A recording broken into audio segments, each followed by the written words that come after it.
સિહોર તાલુકાના સણોસરા ગામમાં આવેલ દાનેવ આશ્રમના મહંત શ્રી તપસ્વી શ્રી 1008 પીઠ જગતગુરુ શ્રી નિરુદેવાચાર્યજી મહારાજ દ્વારા ગુરુ પૂર્ણિમા દિવસે સણોસરા આજુબાજુ ગામના તમામ ભાવિક ભક્તોને ગુરુ પૂર્ણિમા ગુરુના આશીર્વાદ લેવા પધારવા ભાવભર્યું આમંત્રણ દેવામાં આવ્યું હતું। ભાવિક ભક્તોને ગુરુ પૂર્ણિમા નિમિત્તે ગુરુ જ્ઞાનનો મહિમા સમજાવવામાં આવ્યો હતો। સાથે યુવાનોમાં જે મોબાઈલનું વ્યસન છે તેને લઈને યુવાનોને બાપુએ સંદેશ પાઠવ્યો કે મોબાઈલનો ઉપયોગ સમય મર્યાદિત કરવો। Bureau report Hemant Dabhi SS2 news Bhavnagar. બોલીએ દ્વારકાધીશ કી જય, દાન મહારાજની જય, આપા ગીગાની જય, વિહળાનાથની જય, દેવીનાથ બાપાની જય, જય જય સીતારામ। ઓમ નમઃ પાર્વતી પતિ, હર હર મહાદેવ। આજે તારીખ 29 અને બુધવારે ગુરુ પૂર્ણિમા છે, ત્યારે બધા લોકો પોતાના ગુરુ સ્થાનમાં જતા હોય અને ગુરુ આગળ આશીર્વાદ લેવા જતા હોય।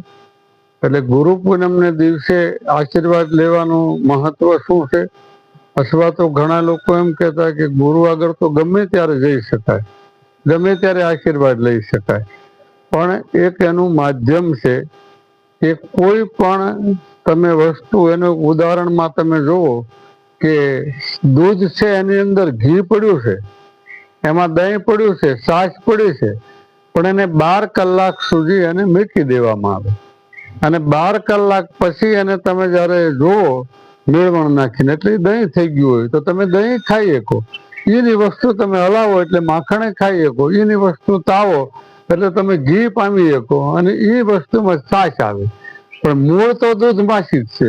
એમ આપણે ગુરુ પૂનમને દિવસે દર્શન કરવાનું માધ્યમ એ છે કે પરંપરામાં આપણા ઋષિઓ જે થઈ ગયા એ ઋષિઓ એમ કીધેલું કે આ પૂનમ અષાઢ મહિનાની જે આવે એને ગુરુ પૂનમનો માર્ગ એટલા માટે આપ્યો કે વરસાદનો માહોલ હોય, પૃથ્વી આખી લીલીછમ થઈ ગઈ હોય અને બધા લોકો જ્યારે એમ કહેવાય છે પહેલા તો કાંઈ આવી સગવડ નહોતી નાળા બાળાની, ત્યારે વાણમાં જતા અને લગભગ આશ્રમો નદીને ઓલે કિનારે જ હોય એટલે જંગલ વિસ્તારમાં, અને પછી લોકો જ્યારે પાણી આવી જાય ત્યારે એમાં પરીક્ષા થાય કે કોણ સેવક દર્શન કરવા આવશે, કોણ નહીં આવે, પણ જેની ભાવના ને શ્રદ્ધા હોય ને એ ગમે નથી આવે।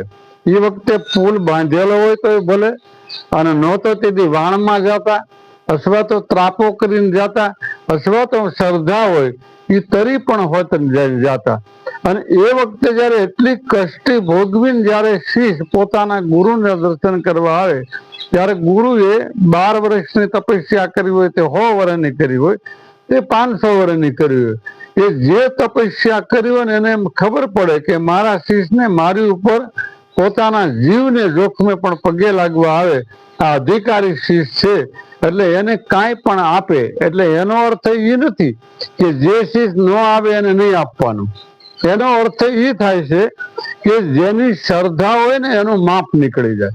અને કોઈ પણ વસ્તુ પરીક્ષા કર્યા વગર કોઈ દિવસ કોઈ વસ્તુ મળતી નથી। તમે કોઈ પણ ને તમે જો પરીક્ષા થાય પછી તેને મળે છે। એમ ભગવાન કૃષ્ણ હોય તો એની નરસિંહ મહેતાની પરીક્ષા કરેલી, ભગવાન વિષ્ણુ હોય તો વામન તરીકે બલિરાજાની પરીક્ષા કરેલી, દાન બાપુની જગ્યા અમારી પરંપરામાં દાન બાપુના શિષ્ય આપા ગીગા હતા, એને માથામાં જીવડા પડી ગયા ત્યાં સુધી બાપુને નહોતી ખબર, બધી ખબર હતી, પણ સંપૂર્ણ જ્યારે જીવડા પડી ગયા છતાંય ગુરુને ન કીધું કે મને જીવડા પડ્યા, ત્યારે ગુરુએ કીધું કે તું મારી કરતા હવાયો, આજે આજની તારીખમાં 7000 હવાયું। એમ કોઈ પણ સંત છે એના હૃદયમાં આપણો વાસ હોય છે, આપણને શિષ્ય તરીકે માનતા હોય છે, પણ જ્યારે આપણા ભાગ્ય ખુલવાના હોય અને આપણો ભરોસો હોય ત્યારે આપણને ગુરુની પ્રાપ્તિ થાય છે। ગુરુ પૂનમને દિવસે જાવું, ગુરુના આશીર્વાદ લેવા, એથી આપણું જીવન સફળ થાય, એટલું કહીને જય સિયારામ, જય દાન મહારાજ। આ ગુરુ પૂનમના દિવસે જેટલા યુવાનો છે એને મારો તો એક જ સંદેશ છે કે બને ત્યાં સુધી મીડિયા સારું કામ કરે છે, પણ મોબાઈલનું કામ પણ સારું જ છે કે માણસને ગોતવું હોય તો પેલા ગમે એમ કરીને તમે ગોતો તોય ન જડે. અત્યારે તમારે ગુફામાં બેસી ગયો હોય તોય પકડાઈ જાય કે અહીંયા બેઠો છે. એટલે કામ સારું છે, મોબાઈલનું, મીડિયાનું, તમારું બધાનું સારું જ છે. પણ મારે કહેવાનું, યુવાન છે ને અતિશય જે મોબાઈલ વાપરે છે એના માટે નુકસાન છે. અને એ નુકસાન ત્રણે જ છે. પહેલું, બહુ મોબાઈલ વાપરે એટલે નિંદ્રા ઓછી થઈ જાય. બીજું, અતિશય મોબાઈલ વાપરો એટલે તમારું મગજ ઠેકાણે ન રહે. અને અતિશય મોબાઈલ વાપરો એટલે તમે સમજજો કે તમને એમ કે હું આમાંથી પ્રાપ્ત કરી લઉં, આમાંથી કરી લઉં, પણ એની સામે તમારી શરીરની હાનિ થતી જાય. એટલે યુવાનોને ખાસ સંદેશ આપું છું કે મોબાઈલ તમે 5 કલાક 2 કલાક વાપરતા હો તો એની અંદર 3 કલાકનો ગાળો રાખો, 24 કલાકનો. એથી વધારે મોબાઈલ વપરાય નહીં.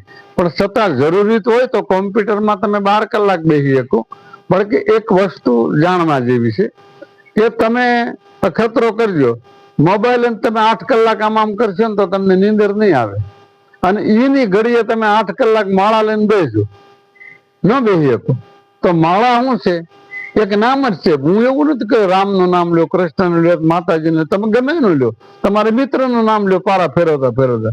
પણ એની શક્તિ એવી છે કે અતિશય કોઈ પણ વસ્તુ હોય એ યુવાનીને હાનિ કરે.